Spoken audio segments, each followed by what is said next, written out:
जनाब स्पीकर, जैसे हमारे मोहतरम अपोजिशन लीडर साहब ने कहा है, तो दानिश स्कूलों का सर ये था कि उसमें ज़मीन का जो था, पंजाब में तो बहुत ज़्यादा ज़मीन मांग रहे थे।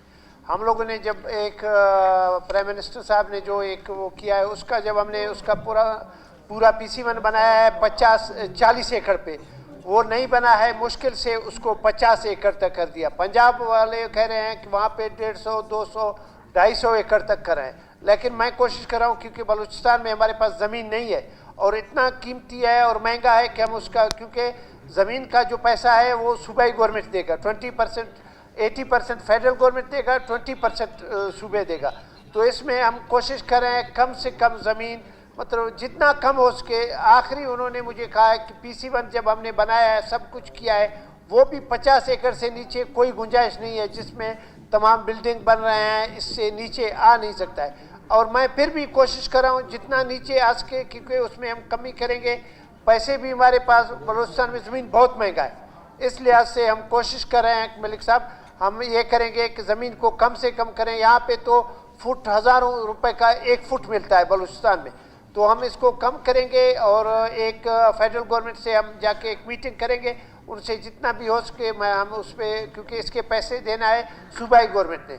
इस वजह से अगर महंगा हो गया, फ़र्ज़ करें क्वेटा में अगर एक 50 एकड़ ज़मीन चाहिए, उसका बहुत बड़ा पैसा ज़रूरत है। हमारे अपने डिस्ट्रिक्टों में भी इसी तरह है। 1 एकड़ तकरीबन शहर के नज़दीक 1 करोड़ रुपए का, 80 लाख रुपए का 1 एकड़ जा रहा है, वो बहुत महंगा पड़ता है। हम कोशिश करेंगे जितने कम से कम उसको बना दे, हम कर देंगे इंशाल्लाह। कौन कौन से अजला के लिए अभी आपने पहले फेरस्त? सर उसमें हमने जो 12 का लिस्ट दिया था, उसको हमने पहले मैं सब एजुकेशन के हवाले से वो मिनिस्टर बात कर रहे हैं, आप बीच में खड़े होकर जो है, जो सर उसमें 12 डिस्ट्रिक्ट का था, हमने नाम दिए थे। फिर क्योंकि सारे हमारे मोहतरम दोस्त MPs ने कहा है कि हमारे डिस्ट्रिक्ट नहीं, फिर मैंने फेडरल गवर्नमेंट से गुजारिश की है कि हमने कहा क्योंकि आप इसको डबल कर दें, कम से कम इसको 12 से बजाय 22 या 24 कर दें। उन्होंने कहा कि आप इनको बना लें 2 फेज़ में। फिर CM साहब ने मुझे कहा कि आप इसको डिवीज़न वाइज कर दें, क्योंकि कोई डिवीज़न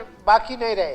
तो हम उसको अभी दोबारा बना रहे हैं। चीफ सेक्रेटरी साहब भी बाहर गया हुआ है, वो भी आएगा, CM साहब से मिलके हर डिवीज़न को हम दे देंगे। जहाँ पे जिस डिस्ट्रिक्ट में रेजिडेंशियल स्कूल है, उन्होंने ये कहा कि उस डिस्ट्रिक्ट को 2nd फेज़ पे रखें, पहले जिस डिस्ट्रिक्ट में नहीं है तो उसको उसमें डाल दें।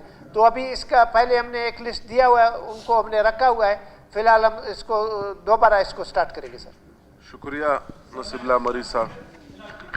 सर मैंने उससे एक बात उनको याद दिलानी है जी सना साहब, मैंने एक बात याद दिलानी है। मैंने नसीबुल्लाह मरी साहब को कोई 2-3 महीने पहले कहा था, बाद